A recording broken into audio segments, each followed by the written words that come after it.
So guys, hello and welcome to the We Are the Girls in Claret and Blue FAWSL podcast. Today we are joined by Rodney Cyrus from On and Off the Pitch. Welcome, Rodney. Hello, how are you? Yeah, I'm good, mate. Getting there. And somebody who's been upgraded to co-host for one night only.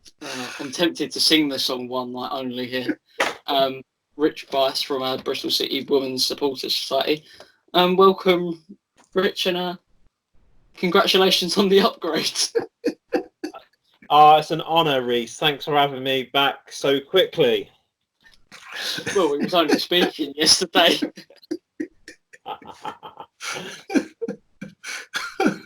So we're going to discuss should there be a UEFA Women's Europa League? No. Who is the best defender in the FA Women's Super League? And we're also going to expand on a UEFA competition of should there be a UEFA Women's Nations League internationally. So let's start with the first topic. And Rodney's already gave us his opinion on that. No, I haven't asked the question yet. I jest. Should there be a UEFA Women's Europa League? Now, this question stemmed from the Champions League being extended into a group stage in 2 seasons' times. Rodney, what do you make of this? Should there be a UEFA Women's Europa League? Gosh, there have been calls, or should I say, there have been calls from a section of the fans that I've spoken to in the WSL that believes there should be a Europa League because it would then allow them to go on tour and obviously the team that they support to get more experience of a European level. I don't know whether or not the WSL is going to be strong enough in terms of the teams that are currently there to actually fill those places in the Europa League if they do actually create one. When you look at the Champions League for the women, you've got the top 3 who are kind of steady and always kind of consistent opponents and contenders within that competition. We've seen it within the WSL, the top 3. There is a big gap between 3rd and 4th. You know, you'd want a Europa League team to consist of teams that are punching towards the top of the league, but also have been consistent within the Champions League. So it's about whether or not the teams within the WSL are strong enough to compete, and if there is a Europa League, if they do bring that about, which teams then believe that they should be included, and how far down the league do you start to include teams? I think one way that they could do it, Rodney, and I think this would be how they stem it. I think it would be the 4th place in the WSL, and then I think it would probably be the FA Cup. So then you have 2 teams. What I was thinking, this is basically what I was thinking of. You have 2 teams from the top 8 nations in Europe, and have like just 16 teams to start off with the last 16, and then you start to grow the tournament when the game becomes more sustainable for teams to be able to travel internationally around Europe, because you have to consider that. I think a last 16 towards maybe February until the end of the season, I think would be great for the game in terms of growing the European stage for not only the Women's Super League but La Liga and the Italian Serie A. And I also think it could boost TV rights internationally. I mean, the Women's Super League have kind of started to do that. I think for other leagues, La Liga and the Italian leagues, I think something like this could be important. What's your take on it, Rich? Well, I suppose if you'd have asked me a month ago, it sounded like a good idea. But the problem we're going to have now going forward is a lot of the clubs are going to be hit really hard financially because of this coronavirus issue. I mean, I read an article today that sort of implied that some clubs actually might go bust over it. So I think that's another issue you've got, is the cost. But I don't. But apart from quality, yeah, I mean, you have seen the top three. You have seen the top three pull away, but I mean, are the other? But I think it is one of the strongest leagues in Europe, though, isn't it? So it's a bit. I think the fourth team in this country, probably fourth or fifth or sixth even, probably is a bit stronger than most other leagues. Yeah. Sort of same team in most other leagues in Europe. That's my take on it. Do you not think, and this is a question towards Rodney now, on this debate, if once teams kind of recovered from what's going on now and with this pandemic, and then they implemented it at a time where teams were more financially stable within the women's game, that it could be great in terms of bolstering teams' interests in cup competitions like the FA Cup? I like Rich has read the same article, and I think in terms of the question, would it be good? I believe it would be good, but the issue is, from a domestic point of view, the league needs to be strong enough in itself. And I know that as fans, we talk about the players that we want to see in the league, the players that our teams buy or are linked with, and we're all excited about those. But the reality is that the women's game is, despite the kind of the interest that has been peaked from the World Cup, there is a financial issue. There are financial implications and financial restrictions about how quickly they can grow, in whether it's about their own ground, whether it's about training facilities, whether it's about salaries, sponsorship, everything. So, it's you do want a strong league, so that the teams within that league to be financially strong, so that they can then go and actually compete on a European level. Because what you don't want is to actually have a Europa League in the women's game, and whoever's fourth or fifth go there and then just get absolutely battered on the European stage. And that will do no one any good. But saying that, and this is not a sly dig at Rich, Bristol have had problems when they played Arsenal, and they conceded heavily. So there are issues within the league in terms of what we see, in terms of the gap in terms of performance and the goals that go in. But at the same time, you do want those teams to go abroad and get more experience. So, from a personal point of view, I would say it would be a good thing.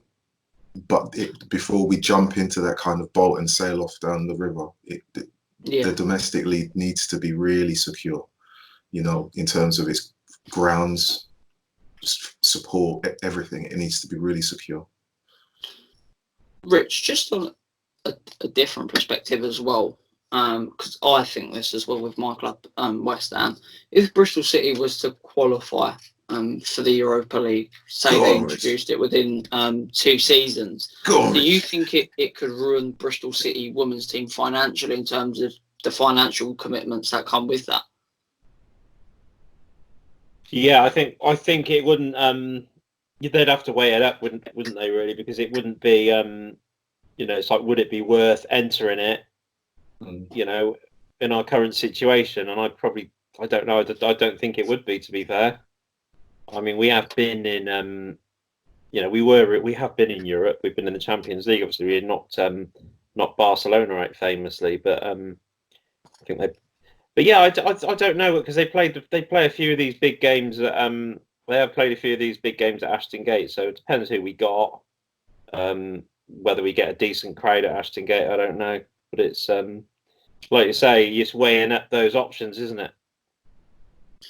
Rodney, on a Man United perspective, I think if this was implemented, I think Man United would probably be the favourites to be fourth. Do you think Man United would be able to, their women's team alone, financially be able to put up with that sort of commitment? I don't know. To be honest, I could say yes, but I have a different position in terms of, I see the two clubs, and I say two clubs in terms of Manchester United men and women being separate. I see that the women's team, like any of the other teams, there are always going to be financial implications and limitations. In terms of where they are in the league, they could probably compete just by their league position. But in the long term, unless there is, some real financial commitment, I don't know whether or not it would be good for them in the long term. But I'm sure that when, the United fans listen back to this pod, they'll be like, what are you talking about? You're not selling the team enough. But I don't think they'd have to worry about it, because I think West Ham would do the double over Man United again and qualify for Europe.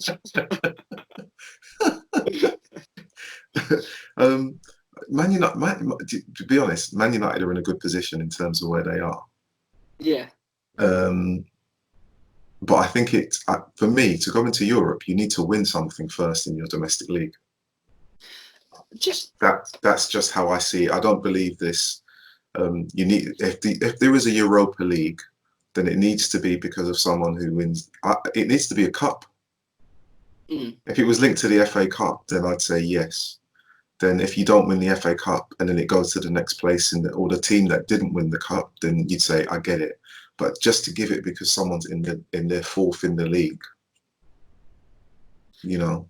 it's I for believe me. somebody would have thought of this a year ago. West Ham would be in Europe right now because it would have been the runners-up of the FA Cup. Well, to be honest, it makes sense. Yeah. Because when you look at the men's game, they used to have the old European Cup. Then it was the Cup Winners' Cup, or the Europe. You know what I mean? There was a Cup Winners' Cup. So if you had on a European stage, if you were the winners of the FA Cup, then you went and played all of the other teams in Europe who had won a cup. Yeah. Who didn't win the league. And that's the route you want to go down. Actually giving it to a team that's fourth or fifth or sixth in the league, but they haven't won a trophy. I'm like, I don't get that. You need to actually make the competition a worthwhile competition because someone has actually achieved something domestically to get there. And like I said, Rich, I can see the Man United fans lining up right now, waiting to have a pop shot.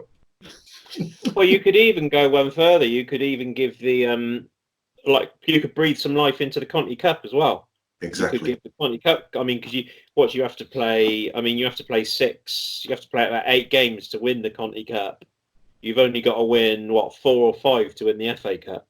So it's probably. I know you play a few lower in the Conti Cup. You play a few lower league teams, but it's still a pretty hard competition to win, and it's got a lot of criticism. So you could probably breathe a bit of life into it by giving somebody a European place by winning it. Exactly. I mean, to be honest, you've made it even better. The Conti Cup is a perfect example of someone actually saying, we've won this trophy, we can now go and play in Europe. Makes total sense. Absolutely total sense. Giving it to someone who's fourth is fine, but there needs to be a cup winner in there or someone who's won, a team that has won a trophy. Rodney, just a question that I've been waiting to ask a Manchester United fan. I've seen lately on Twitter something about Man United signing a big. They need a big signing up front in the summer. So, what do you think of that? Jane Ross. We've got Jane Ross. She's not a big striker. You know what? I'm so glad you said that because I know Ali will say something else.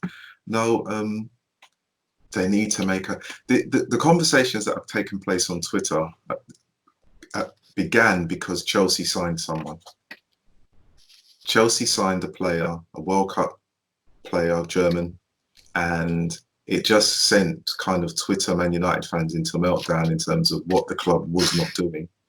And the reality is that you need to, as I've said, you need to have the financial clout to do that. 2, you need to have the scouting network. And 3, what does the player want?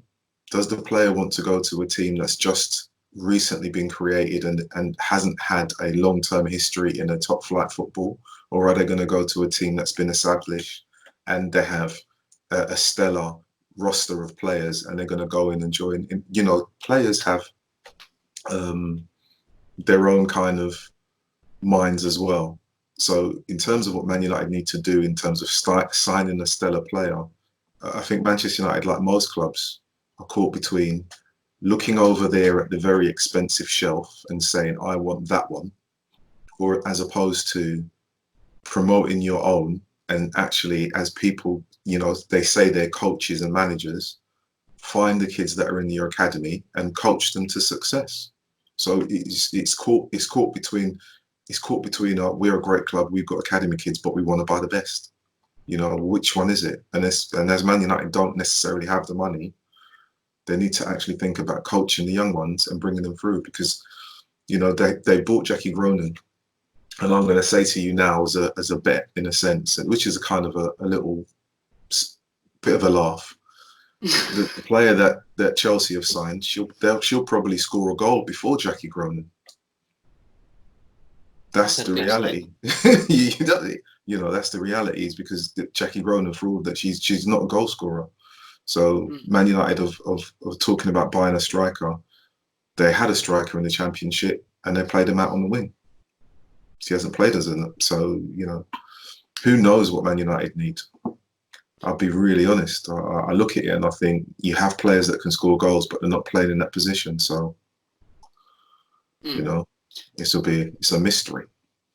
I mean, Jane Ross is just not sort of getting on. I mean, she's not that popular at United at all, is she? I mean, I as a player, I've said to you, Rodney, before, I've always rated Jane Ross. Yeah. And it's quite strange to see sort of how she's doing down there. Well, I look at Jane. Sorry, Reece. I look at Jane and I think that you can't play someone like that. I think she needs a partner. Some systems don't suit strikers. Man United have. It doesn't matter who the opposition are. They're going to play a 4-3-3. It may look like a 3-5-2 or 3-4-2 at one, or whatever, or 3-4, whatever. It doesn't matter. They actually don't play with two strikers up front. They like to have wingers. And I think Jane Ross really does need someone behind her or next to her as a striking partner. And, we've seen Ellen White, for all of the goals that she scored for England, when she's playing in the Manchester City shirt alongside Bremer, a different level altogether. Put her in an England shirt, people start questioning her. Put her in the Man City shirt, she's scoring goals. I think with Jane Ross, if you put someone up like that up front without any support, they're going to struggle. And she struggled, unfortunately. And Man United fans have been like saying, yeah, we need a striker. You had someone last year who scored like 16 goals. Either she's on the wing or she's on the bench. I think with Jane Ross, though, on Richard's point, I think with West Ham last season, she only really started firing when we bought Adriana Leon, and we kind of partnered them two up, which backs up Rodney's point. However, when she left, I wasn't that gutted. Why not? Actually, I think now, looking in hindsight, the reason I'm not gutted now, and I wasn't then, because I kind of thought there was better strikers out there, and I'll go on record to say I think Martha Thomas is a much, much better striker than Jane Ross. Rich, what's your thoughts on that statement? You can't even say anything. No, I think no, like I said, I really like Jane Ross. I mean, I'd have her at Bristol. I'd have her at Bristol City tomorrow. Easy. Especially if the news about Ebony Salmon proves to be true. Yeah. And what is that news? Right. Well, there's a strong rumor apparently that she's going to Manchester City. So that's the story at the moment. Well, that's like getting poked in the eye by a hot stick, isn't it? As a Manchester United fan, isn't it? Really.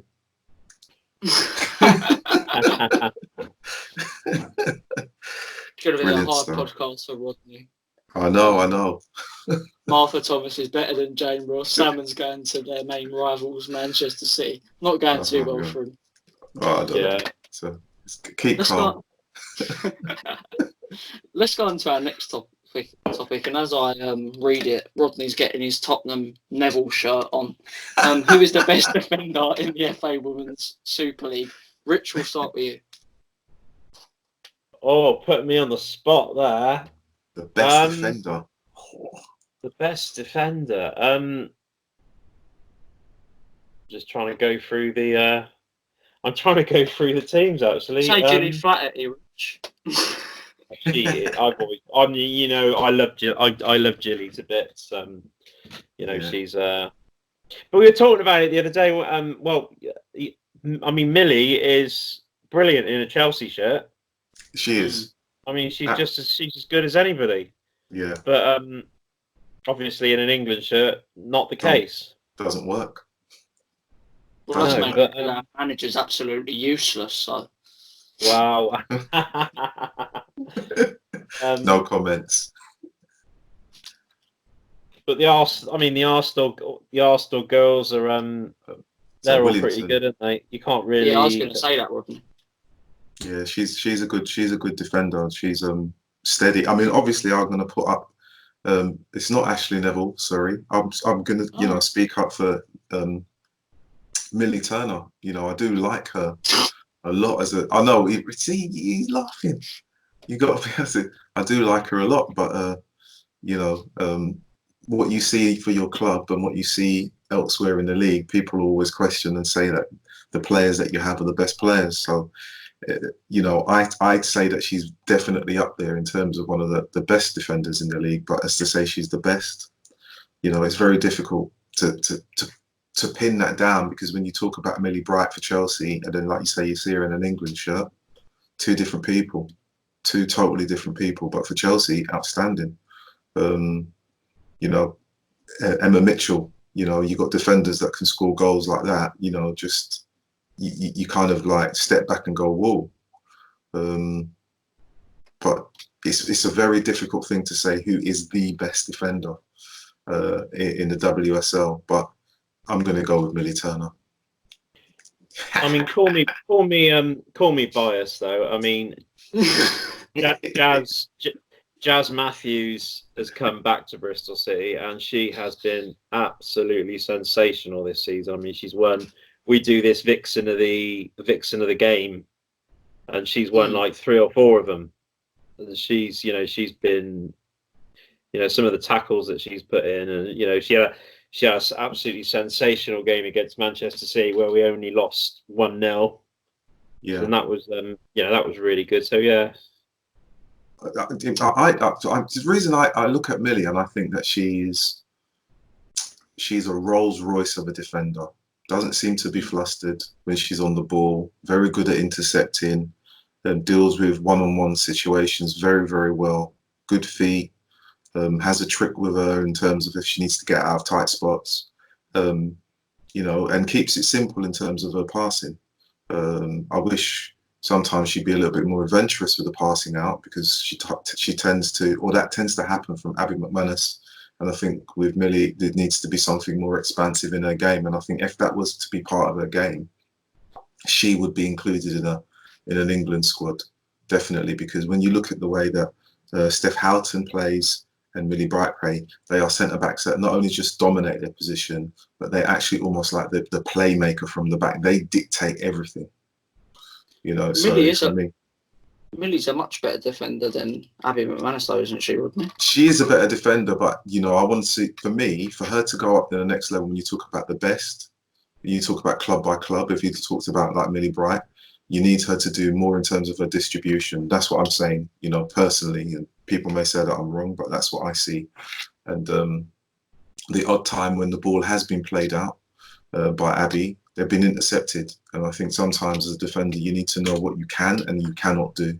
And if you're working in a partnership, someone is always stronger at something than the other player. You just work out what you're strong at, and you say that player does this and I do that, you know. So yeah, but I'm still going with Millie, because for me, she's just like she's a Rolls Royce, just glides across the grass, and she deals with things very, very well. And like every defender, she gets caught out. But, you know, it doesn't mean that she's not good. For me, she's very good. I think the best ball-playing defender in the FA Women's Super League, being biased, is, for me, Gilly Flaherty. No, never. No, seriously, I haven't seen somebody as good as Gilly on the ball from seeing live.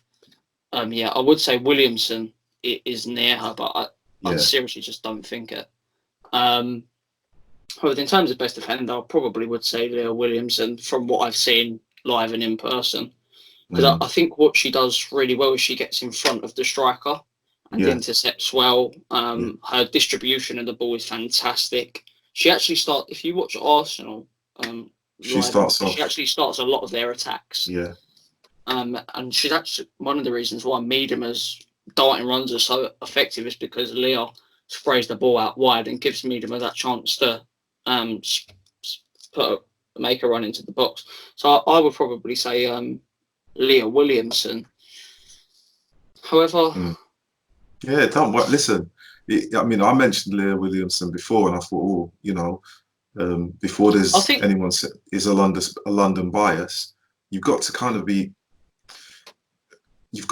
aware of all of the defenders in the WSL, how good they are for their teams, and we're all carrying a little bit of bias and we're saying our own defenders, but if push came to shove and we actually had to rank them in terms of what they did stats wise, interceptions, whether they used their left and their right foot, how many headers did they win, what did they do in terms of one-on-ones, they might stack up literally on par with one another. So then you're literally going on by what you believe as a fan to where they would rank. So that's another thing Williamson does as well, though, Rodney. She wins most of her one-on-ones, doesn't she? Yeah, she does. Which is why she got the call up, because she's that versatile. She's a very versatile defender. So I'm still going with Millie. The thing is, one of my favourites, sort of in the last year or so, has been Jen Beattie. I've always been a fan of hers. I mean, I know she's probably not as effective at Arsenal because they've got so many good players. But I've always been a massive fan of, as an all-round defender, is what she is. One thing though as well is I think if Millie Bright, seriously though, was playing under a different manager for England, I think all of us would have said her, because I think she just gets overshadowed for her performances in an England shirt, and it's not her fault. It's because the manager isn't playing not only our defence but the whole team in the right system for England. Well, I mean, how long have we got tonight? Seriously. We've only got 45 minutes. Don't start me off, Rodney. Yeah, don't start him off, look. Okay, let's just expand on this topic. Then, as we've been slightly biased, if you had to pick one player that's not at your club in defence to join them, who would it be? Start with Rich. Are you asking me or Rich? Rich. Oh. I would probably go for. If you say Julie, we're gonna have a row. I'm gonna wind you up now. I would probably go for Gilly. I would probably go for Gilly because another reason is her leadership. I think it's sort of Lauren Dykes is coming near the end. She's sort of not playing. She's hardly playing now, to be honest. For about since Christmas, she's hardly played a game. We do need that leader on the pitch. I'd go for Gilly for me. Yeah, sorry, Rich only plays for big clubs, so. Man United banned him. Rodney, don't start me off with them lot. Upgrade that shirt to a red. No, downgrade it. Don't wind me up. Upgrade it. She'd look good in red, wouldn't she? She'd look great in red. I started these two off. Yeah, I mean, got your number. Rodney, who would you choose to join Manchester United in defence? Oh gosh. I want to say something slightly odd. If that's allowed. I don't think Man United need a defender. I don't. I know that I know that I have spoken out and spoken up about Ashley Neville. I've liked her as a defender when I first saw her play, when I watched them live, and I thought very, very capable and combative. But there are so many good defenders in the WSL. I'm happy with what I see at Manchester United. I think the areas where they need to change or improve on isn't there. But to be greedy, if I have to pick one defender, it'd be Chile. Oh no, don't.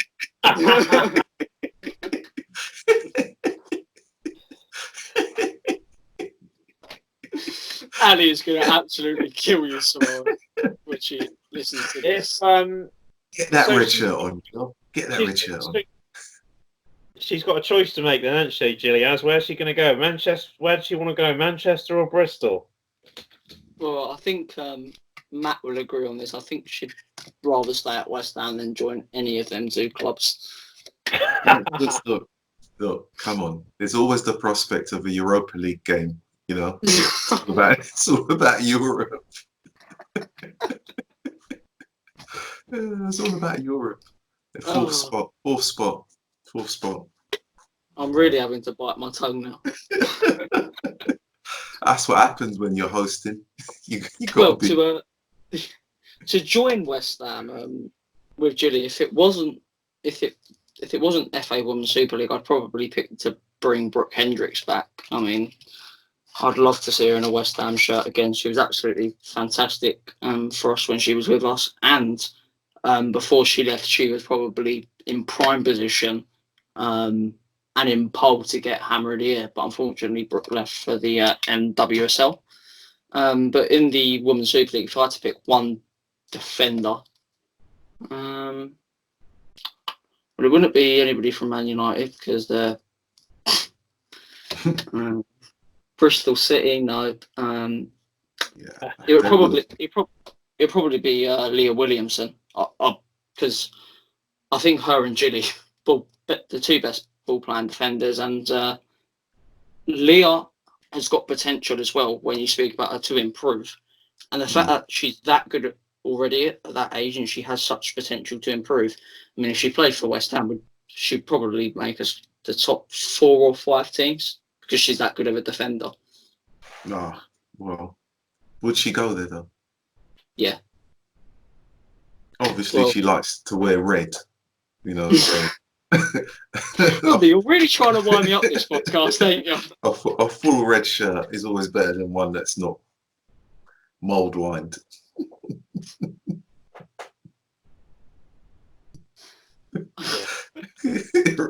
Reece is dumbfounded. He's like, no.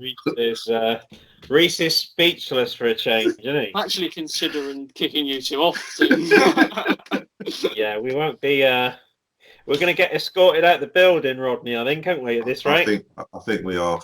We've pushed it to the limit so far. We've pushed it. Just another topic while I try to calm myself down. If you could pick any player in any position, in any league, so you had one player to pick to join your team, Rodney, who would that be at Manchester United? Wow, any player from any league. Yep. Oh. Basically, put this into perspective, Rodney. Okay, so Casey Stoney comes up to you and says we've got an unlimited budget to sign any player in the world and join Manchester United. Who would it be? So no money matters. It's just that player. I would probably go with it'd be American. I know I'm going left field. I'd go with Rose Lavelle. Yeah. Rose Lavelle. I would. I think what I see of this player is someone who she's very graceful on the ball, very good in terms of defensive responsibilities, but also she's very creative. And I like what I see of her in the midfield, but again, it's some people will probably go for the glitz and the glamour, and they'll go with the harder and all of those other stellar names. But for me, Rose Lavelle. I mean, it'd have been a toss-up between Rose Lavelle and Horan as well for the US women, because I see two players there, and I think they're young, and they've got a bit of bite about them, and they've got a bit of flair about them, and they can get in and around the goals and score goals. And I think in the Women's Super League, what you've seen in this current league so far this season is that you have a glut of goals from like Vivian Miedemar, and then Bremer, Ellen White, and then behind them they've got players that are on like 4 and 5 goals, and then that's it. And you kind of ask the question: is that because of the lack of creativity in midfield, or is the defending that good? And I think if you add an additional bit of magic in the middle of your park, then you get more goals. And I think with when you look at Arsenal and you look at Chelsea, they've got little wizards in, like Richie Love G at Chelsea. She's on the ball. She's, she puts her foot on the ball and spreads it around. At Arsenal, they got, Jordan Nobbs moving things around for them. And, I think if you have someone in the middle of the park, that would be great. And for me, I think Roosevelt kind of ticks the box. But, sometimes I think totally left field of some of the players, because I know someone else, they'll look at someone else and say, probably Marijan, who's currently plying her trade, and just because Chelsea bought a German player, they'd want a German player as well. So, Rich, if Bristol City could buy any player in the world and no money mattered, unfortunately for us, it's never going to happen, mate. But you cannot say Jill. I just want to ask Rodney, what's Erin Cuthbert done wrong then? No.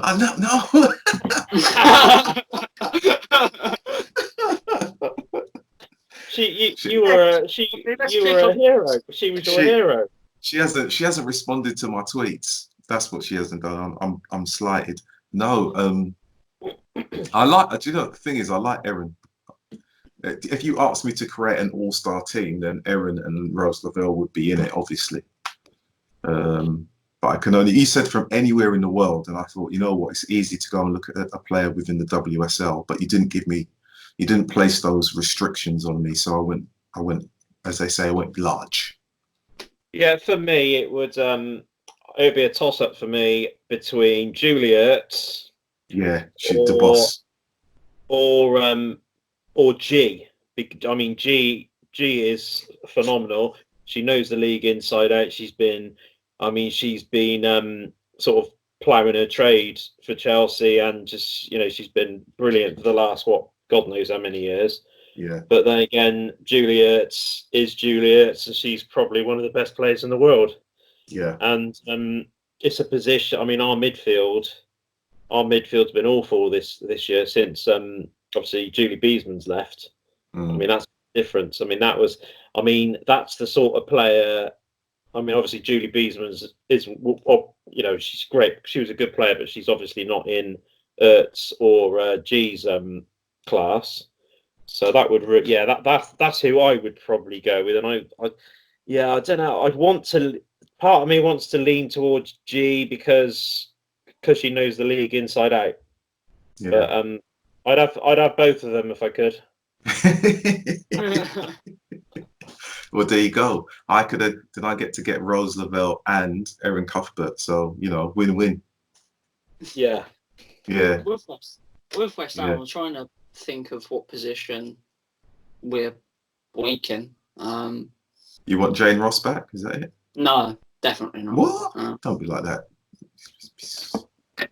Well, no, because I think, not being harsh on Jane, I think we've got a better striker. So with this question, I'm trying to be realistic and trying to improve what we're not.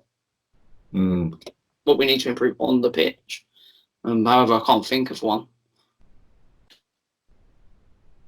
I'll tell you what, the reason I'm going to go for this player, and it's a goalkeeper, is Van Vendel. The reason I say this is because I think at West Ham, with our play style, sometimes against the big teams when we need to be defensive, I think a keeper like Van Vendel, because she's so good at consistently saving shots, should improve our team so much. Anybody that knows me knows I love Courtney Brosnan. She's one of my favourite players at West Ham, but just the fact that I think a keeper like Van Vendel would improve our team quite a lot. I think I'm going to have to pick her. However, outfield, to get Rodney back, I'd have to say Lauren James, because she's one of my other favourite players. And to be fair to Lauren, the reason I say this as well is I think she's unique in the fact that she's one of the only players that can just easily grace while dribbling on the ball so many defenders, or she just shrugs them off, doesn't she, Rodney? She does. You know, Lauren James is a one-off. Look at the smile going on. She's a one-off. She's a one-off. There's no duplicates in the WSL with Lauren James. There's none. You know, there won't be for a long time. So she's not. She wouldn't go to West Ham. She is. I gotta say, she is a quality player. Yeah, I love watching her play. Yeah, She could be, you know, they've said that she can be anything she wants to be, and you just watch her on the ball and you just think, how do you do it without even looking like you're trying? You know, you do it without even, you don't even look like you're out of breath, or maybe she's out of breath, but she doesn't look like she is. Then again, Rodney, if she joined West Ham, she would be on the winning side, wouldn't she? 1 game out of 20 doesn't make that the winning side. So.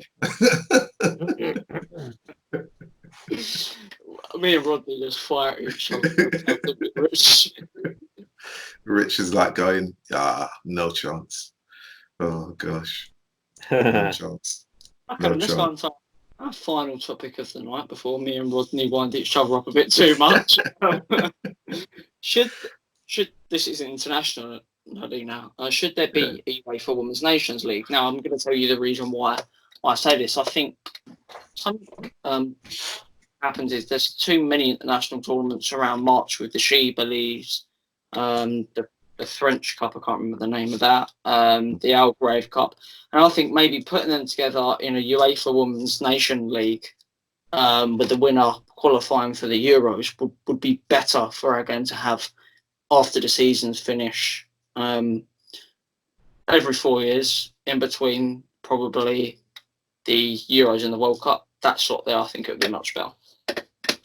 I mean, the creation of the league in itself would be a good thing, I think, in terms of the more games the women's game have to play on an international scale, then the better and bigger the game becomes, because that's when everyone kind of tunes in. You know, everyone kind of, you know, all of the nations kind of make a concerted effort to watch the game, and we were involved as well.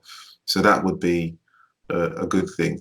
It's all about when it takes place, if it was created. And, you know, the She Believes Cup is, you know, was created and is in place for a particular reason. And I don't see it going away at all. It's just the timing of it. And it seems inconvenient that it happens within the middle of the league, which then has an impact on games not being played. And then everyone, like fans, you know, we're left waiting, thinking, what are we going to do? We don't know what's happening. And, you know, I miss my game. I miss watching the team. So if they do that kind of league, or in terms of nations, the international teams playing games, then it has to be at the end of the season. Because if you don't, then you mirror what you have in the men's game, where you start the league and then everyone has an international break, and then everyone's like, oh. And then you start the league and then everyone has an international break, and then you start the league and then they have the She Believes Cup break, and then there's an international break, and then you just think there's too much. So if they're going to create that, then it has to be at the end of the season. I think one point as well is, Rodney, on your point about you can't see the She Believes Cup going away. I think maybe if the women's game got to a stage where you had a 15 to 20 team league, then I think it'd have to, because there wouldn't be any time if you had the international European qualifiers or the World Cup qualifiers, as well as a 15-team league plus the FA Cup and the League Cup. Would there be any time for the She Believes tournaments? Probably not, but I don't believe that, considering the Americans, you are talking years ahead on a 15. Yeah. I mean, to be honest, you'd love to have the WSL increase in terms of size, 16 teams. But I don't believe that the USA would actually want the competition that they hold as in very important to disappear. So there would have to be some workaround. And I mean, even Richard's mentioned before that the league in its current form, as running parallel with the men's game, probably isn't necessarily the best thing. And Rich, you might expand on that. You said it can go to the summer. Yeah, I'm a big fan of it going back to the summer, to be fair, in the Summer League. But another thing you say about your Nations League and drop in She Believes, it's another European tournament. As you got your World Cup qualifiers, your Euro qualifiers, all European teams. People want to see. Trouble is, then you wouldn't see your likes of New Zealand, USA, Australia. Yeah. You want to see, you don't just want to see European teams. England, sort of from an England point of view, England, Scotland, and Wales point of view, even you don't just want to play European teams all the time. You want to see a bit of variety. Yeah, that's yeah. Yeah, and for me as well, when I look at it, as Richard has said, I know that there's the women's game is kind of growing in the sense in the Middle East, Iran. If you only have you want to include everyone at some point, the women's game is going to literally go around the world, and those nations that have very difficult laws in terms of female representation politically and how they are portrayed in public and what they can and they cannot do.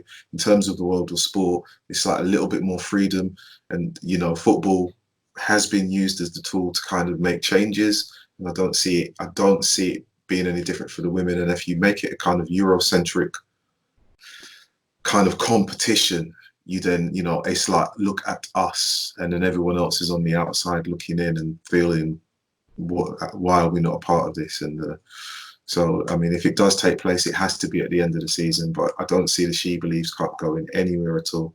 Not at all.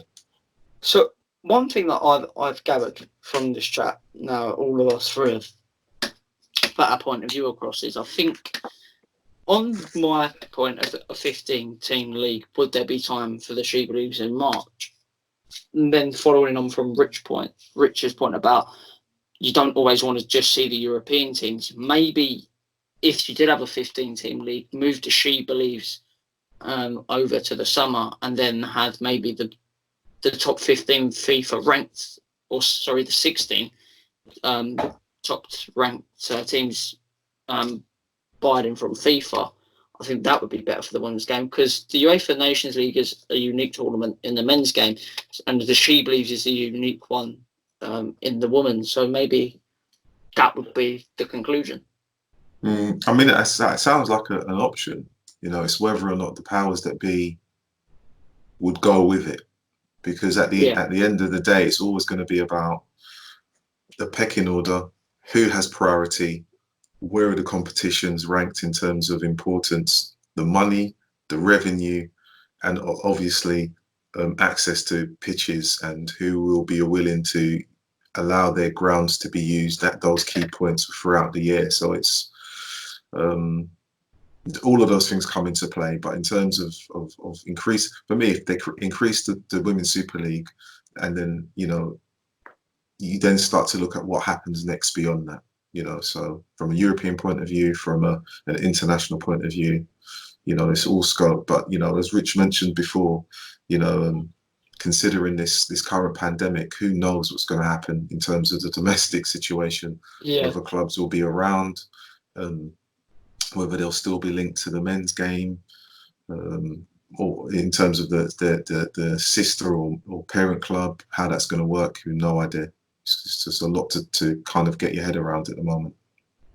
Yeah, I can't really see. I would love to see a 14 or 16 team WSL, but it's a lot of money in this sort of climate for a team to actually pay for the WSL license. So they haven't got to pay extra, because of course they've got to pay wages for the players, because they're full time. So I can't imagine a team like sort of Lewis or any one of those sort of championship teams.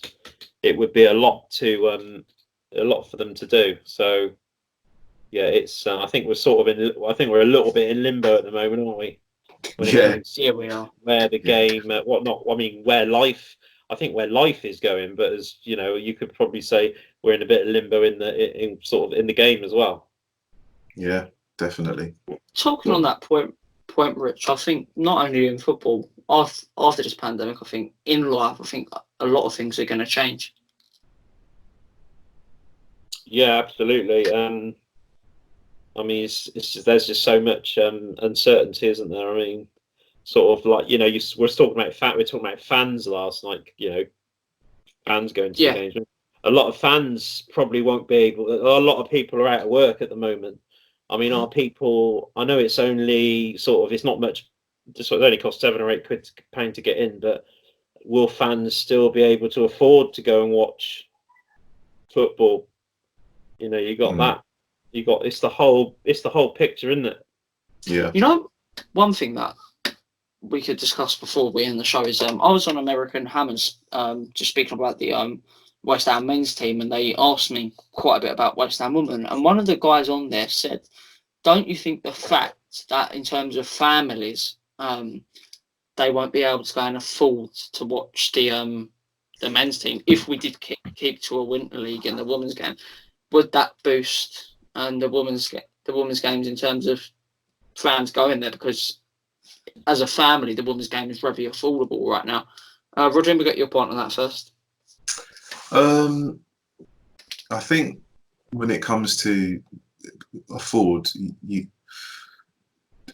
will the season ticket for the men's game go down in terms of valuation? And then there's the bigger thing about players being paid. What the players are paid in the men's game, you know, and you know, some of it is extortionate when you kind of in this current climate when we're talking about people not being in work and being out of work and potentially not being able to earn a living, and the football family is feeling part of that.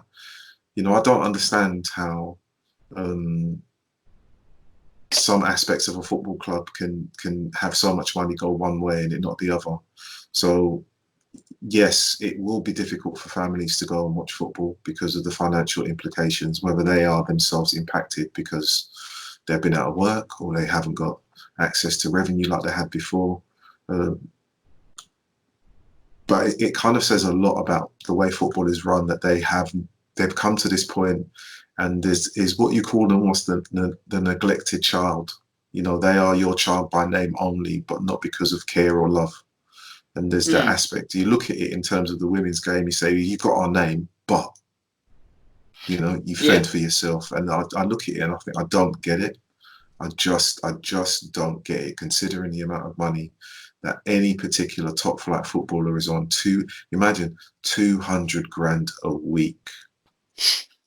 Just saying it alone makes me think, what? I don't get that. So, you know, if the money men who talk about football and they've got their head into football, if they understand what it is, if they were smart and realized that they invested and took care of the women's game, you would bring about not only more fans, but a sustained revenue from both parts of the footballing world that you are in care of, that you are meant to be the guardians of, instead of treating one aspect of it almost like the child you didn't want. What you just said about 200 grand a week, Rodney, to put into perspective, if somebody paid me that, I'd probably be able to, me and Ali would be able to make this podcast sustainable probably for the rest of our life. So 200 grand a week. I think we'd live off your salary, me and Rich. We wouldn't even have to work ourselves. I think we would, wouldn't we? Yeah. As long as we keep Gilly Flatterty, you can have your living, guys. No, don't worry. We tap Gilly up and go, listen, we'll give you a subsidy. Just wear the red. Doesn't matter which red it is. Bristol red. Rich, I think you could have a situation. I can see a situation of there not being many, especially in the men's game, there not being many of these big transfers happening, because especially if like the world is like going for a massive recession as is predicted, you know, if people are really struggling, it would look pretty silly if like Chelsea or Manchester City sign some bloke for like 30 million or whatever it is. You know, I could see there not being as many of those sort of things going on. Rich, I can tell you that there will be those kind of transfer deals, and what you have, even though we are having this conversation right now in a really measured way, there will be some fan out there talking about it as if it is okay, even though they are probably going to lose their job, because in their mind they think it is more important that a football player is paid 200 grand a week. The world has changed. The world has changed. There needs to be a reset where there is common sense, and I hope you are right that some clubs realize they can't go around spending that kind of money on tick in the hope that they're going to get it back from advertising sales or betting shops or some 365 sponsorship, all of those things.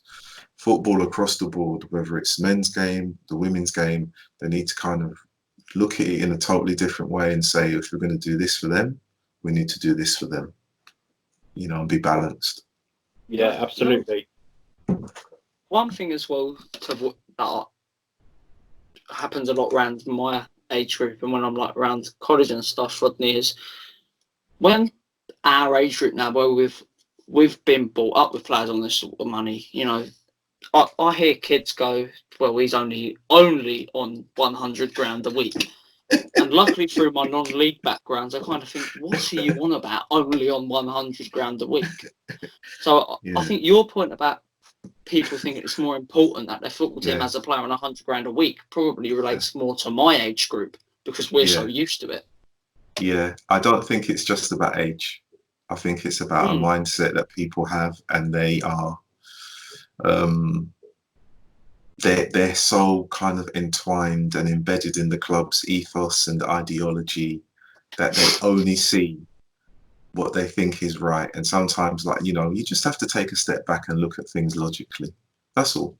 And I love football. As much as I'm a Man United fan, I want to watch as much football as I possibly can while I'm alive. It doesn't matter who it is. I want to watch the game and talk about the game. And for me to do that, it needs to be available. So if I can only go to the park and watch it, then I'll go to the park. But if it's on TV, if it's part of a club that I support, and they're showing this and this, and I'm thinking, well, okay, I want these two teams not necessarily to be paid equally, because someone's going to come up with an argument saying that they shouldn't, but there needs to be a distribution of money so that the both sides of the game can actually function well and survive moments like this, where they're not having to worry about staff not being paid, staff being sacked. They need to have their own insurance policy for moments like this, because if I was doing something, they'd say you need insurance. If Rich did something, they'd say you need insurance. You need insurance. Clubs have insurance, but you never know that they're using the insurance the right way. But if they're actually managing their money from the beginning appropriately across the board in a way that everyone can understand and see clearly, then it makes sense. But I'll say it again, when this is over, people will forget this happened, and they will start talking about silly figures as if it is okay, and it's not okay. It's not okay. Yeah, absolutely. Okay. Sorry, there's almost like a rant there. Apologies. Well, to be fair, mate, it's quite fantastic. Really got me engaged there with what you said. It's quite a powerful message, actually. It is a very powerful message. Yeah, I totally agree. Yeah, you can use that as a soundbite. Yeah. We'll do. Rodney for Barking and Dagenham MP.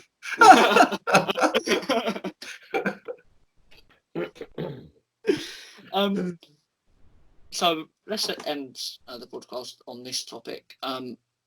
Rich, what do you think after this pandemic?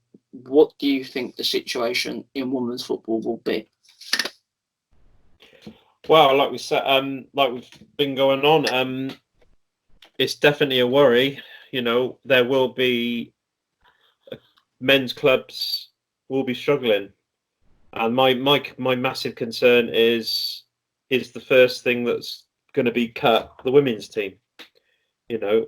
That's and let's just hope that's not the case. I mean, ideally, we can carry on in 4 or 5 months or whenever that is, and carry on from where we left. But I'm sad to say I don't think that will be the case. I think there will be sort of victims along the way, as so to speak, from a footballing side of thing. Rich, as the only person on this podcast that's team's not got a Premier League club behind them, do you worry about Bristol City Women when you speak about this? Yeah, absolutely, because we've not exactly been coming forward in investing in the team. I mean, it's a Bristol Sport is a big family. I mean, it's not just football. They run the men's and women's football, the men's and women's rugby. They've got the basketball. I think he's got other things. He's got a massive. What is it? John Lansdowne, who owns Bristol Sport. Bristol Sport have got a massive. All their hands are in all sorts of pies. So if Bristol Sport take a hit, who's gonna go first? It's going to be the women's team. That's what. So yeah, deeply concerned. Yeah. Rodney, what do you think the end goal will be? I kind of, Rich has said a lot that I cannot kind of disagree with. I'm concerned that there will be some clubs that might fall by the wayside, and it will be sad if that's the case. But I'm hoping that that doesn't happen. I'm hoping that the clubs in the football hierarchy, the top part, look around and think, what do we need to do to change? And I'm hoping that when they do that, the women's clubs are still there. And I don't just mean the clubs that are attached to the men's teams like Man United and the Chelsea and the Man Cities and the Arsenals.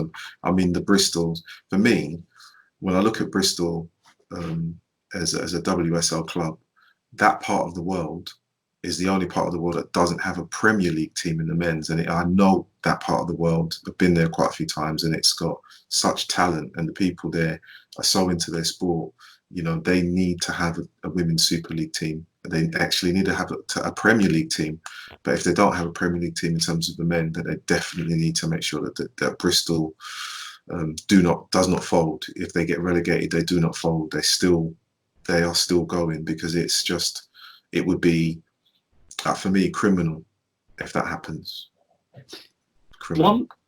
One thing from my club's point of view, and this is something I'm worried about with the West Ham women's team, is not the fact of not being in existence anymore, because I realise we've got a Premier League club, but I was saying this when we are the men's team were in threat of going down to the Championship, that the reason me and Ali was actually so worried about that was because we knew the first thing they was probably going to cut would be the women's team wage budget. And now I think when you look at the Premier League situation in terms of TV money, and Rodney will probably agree with this with Manchester United, if the men's team does have to give that TV money back, I don't know if they will have to, then I think the wage budget for the women's teams may be reduced because of that. Do you know what? I honestly don't know about that. That would be bad and sad if it did happen.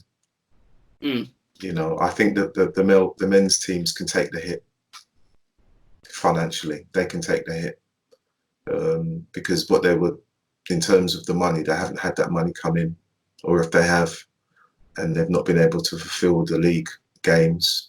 I mean, it's not even just so much about the players' salaries. You've got to think about season ticket holders. Are they going to refund them for games that didn't take place? Yeah. So there are a lot of things at stake. So I think in terms of how the game goes forward from here, it's really important in terms of how they do the management. But it's as Richard said, and it's uncharted waters right now. We don't know. We can only kind of guess and hope. But yeah, sad times, because I love my football, man. Mm-hmm. One thing that does make me quite a bit positive about that situation, about cutting wage budgets, is I think that Jack Sullivan, the person who runs the West Ham women's team, I think he's so passionate and so committed that he'd try to enforce that doesn't happen. However, one thing that I think I've learned throughout this pandemic is actually how much currencies rule over people in our everyday's life. And before something like this happens, you don't notice it as much. So that is the end of the We Are the Girls in Claret and Blue podcast. Thank you to Rodney for joining me. It's brilliant to have you back on, but just don't mention Gilly Flatterty going to Manchester United next time. Well, I think I actually should. Oh, sorry. Thank you for having me on. And I think I should tweet Gilly and tag Richard so that we can say that you've been put up for sale and there's a nice team in red. On a positive, Rodney, you probably gave one of the most powerful messages we've ever had on the podcast. Well, thank you very much. You can edit it and send it to me. I can use that as a soundbite for future date. Definitely will. And thank you to Rich for being my co-host. We haven't got rid of Ali, just to cover that up. She'll be back. Yes, soon. you have. She's Ali, I'm just keeping your seat warm for you, Ali. So you'll be back next time. No, she won't. That's it. Thank you guys for listening, and we'll see you soon. Bye bye. Thanks, bye.